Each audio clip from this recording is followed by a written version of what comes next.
Hey guys, welcome to Doc's weekly comic book haul. I am back at Frank's, or should I say, Nene's Comics. So he gave me the shirt last week. I told him I would rep it when I got the opportunity, so here I am. I've got the yellow. He's hiding behind the camera, doesn't want to be seen. He's wearing the green today. But I just wanted to show off that. It's got this, and then on the back again, it's got that color of Captain Marvel.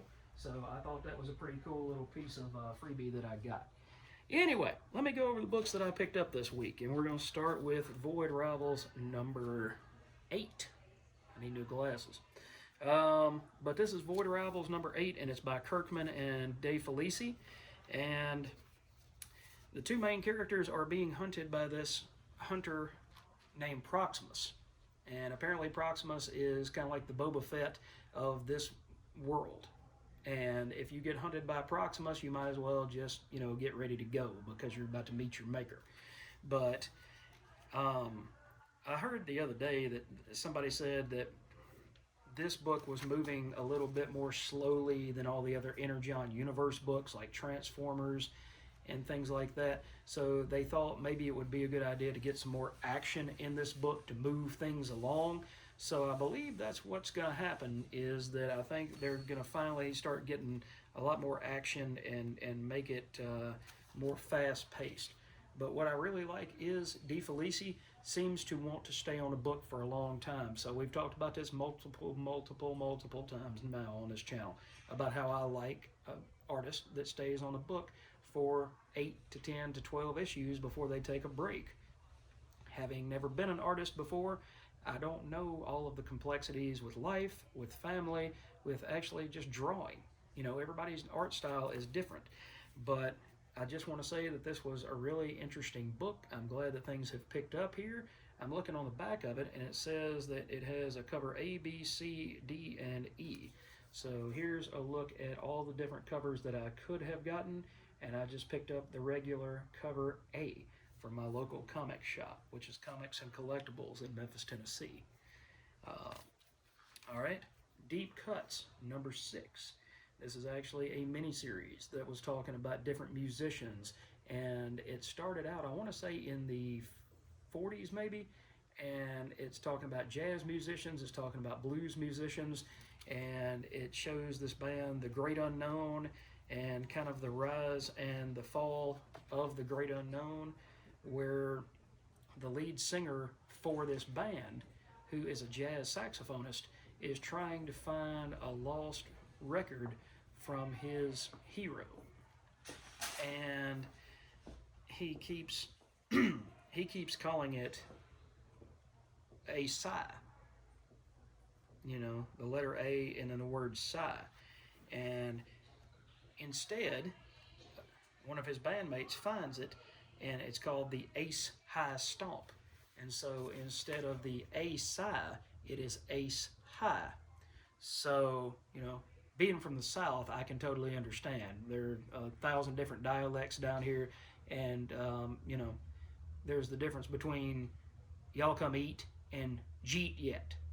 It's something like that. So sometimes things can be lost in translation. As a kid, do you ever remember playing that game where somebody would whisper something in your ear and then you had to get that all the way back around the circle? And then by the time it got back to the circle, the phrase that started it all might have been, Michael Jordan is the greatest basketball player ever.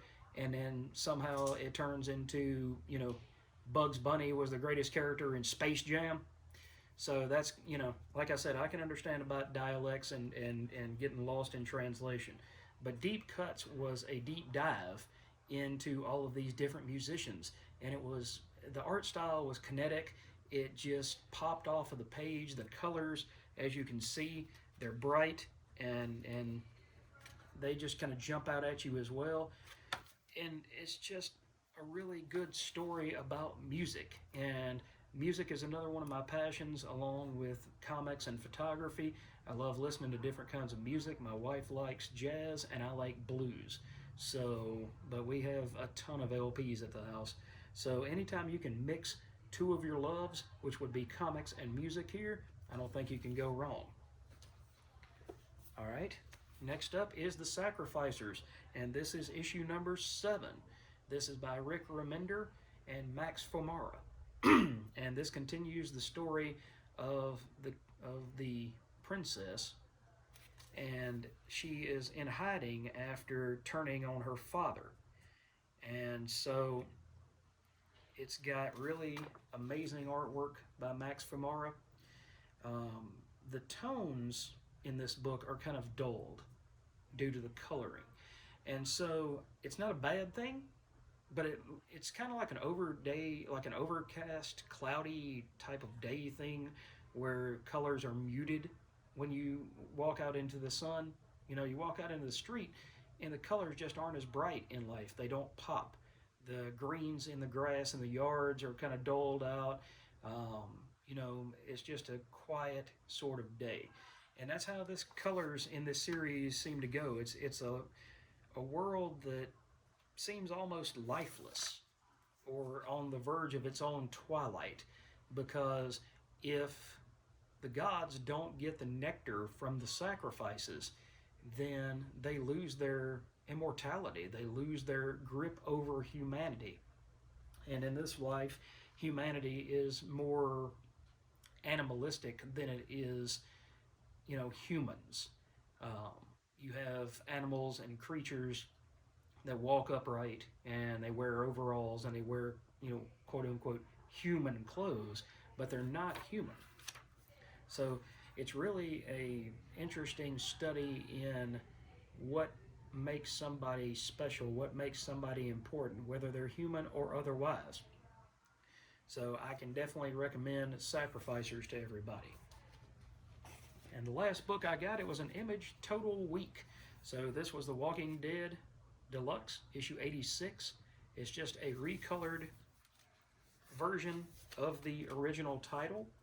I've talked about this 1,000 times. They're gonna go all the way through issue 193 and recolor or actually color the entire series, because the original series was in black and white. So if you're interested about Rick and Michonne, I know the ones that live just finished up, go back and reread the original Walking Dead, but read it in color, and it adds different layers to it. So that is what I read and what I picked up so far this week. I'm going to go over here and see if I can make a deal with Frank for 1 or 2 more books before I get out of here. But thanks for watching. And guys, if y'all are in Millington, Tennessee, make sure you stop by and come see Frank over at Nene's Comics. It's inside of Bannon Antiques on Highway 51 in Millington, Tennessee. Thanks, and we'll catch you at the next video.